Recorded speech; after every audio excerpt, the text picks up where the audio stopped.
صلى الله عليك يا أبا عبد الله. يا ليتنا كنا معكم سادتي فنفوز والله فوزا عظيما.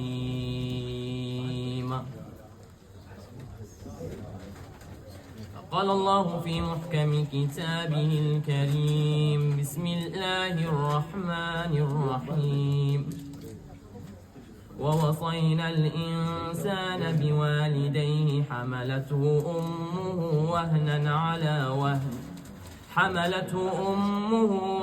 على وهن وفصاله في عامين أن اشكر لي ولوالديك إلي المصير.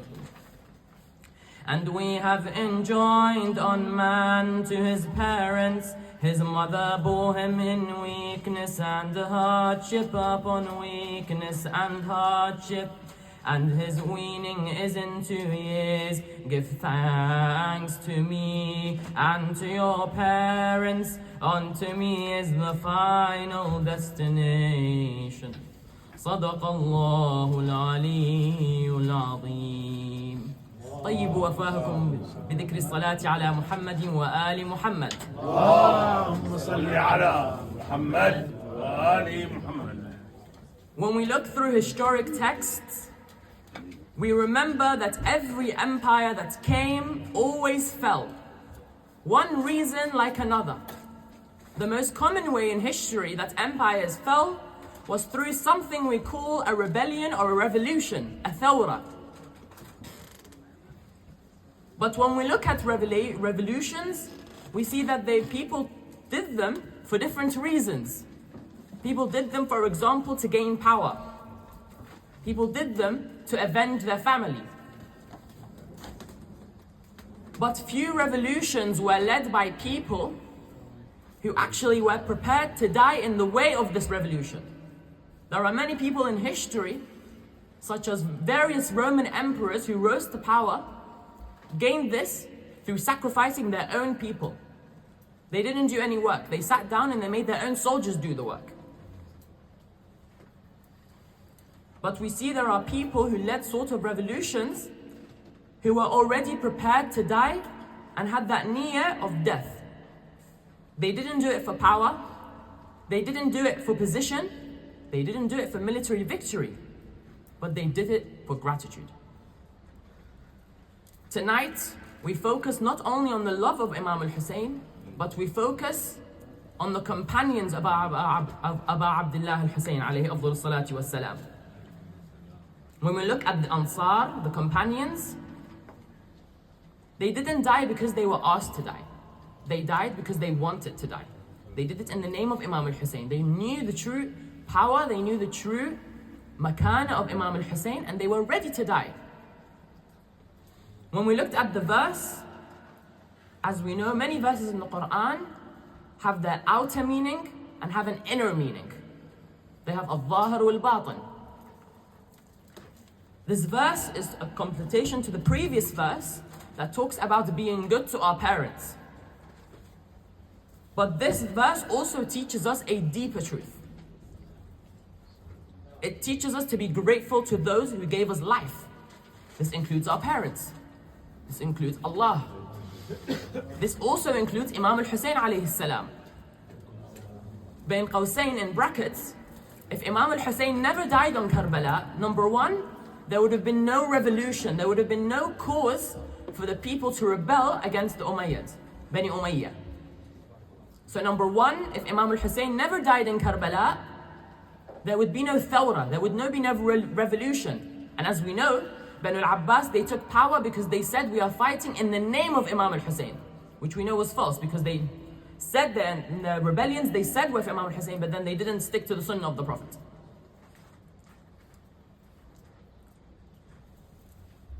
If our parents gave us physical birth, then we need to understand that Imam al-Hussein gave us something that we call spiritual life. And the companions of Imam al-Hussein, they understood what this meant. We have a beautiful story that on the eve of Ashura, Imam al-Hussein was in a tent with all his companions, and he told them that tomorrow, no matter what happens, you are all going to die. So what did Imam al-Hussein do? He told them, if you want to leave, you can leave, and I'm not going to blame you. It's okay. But we see at Imam al-Hussein, he did this in a very smart way. He took the lamp of the tent and he turned the lamp off. In that way, we see that the Imam, his makana as well, he didn't want to, for example, embarrass his ashab in front of other ashab and say, oh, look at this guy, he doesn't want to die in the name of his Imam. So Imam al-Hussein, he turned off the lamp in order to show that the Imam as well will not hold grudges against anyone by their own free will. And when Imam Hussein alayhi salam turned the lamp on again, none of the Ansar left. Because once again, they realized that they're doing this in the name of Imam al-Hussein. They realize what's at stake. Too often today when we look at it, we think that gratitude has just something by saying thank you to someone. But real gratitude is not leaving people who raised you when others have abandoned you. The companions of Karbala, the companions of Imam al-Hussein, they showed us what it means to have true loyalty to the Ahl al-Bayt. That means they saw an injustice, they decided to stay with Imam al-Hussein.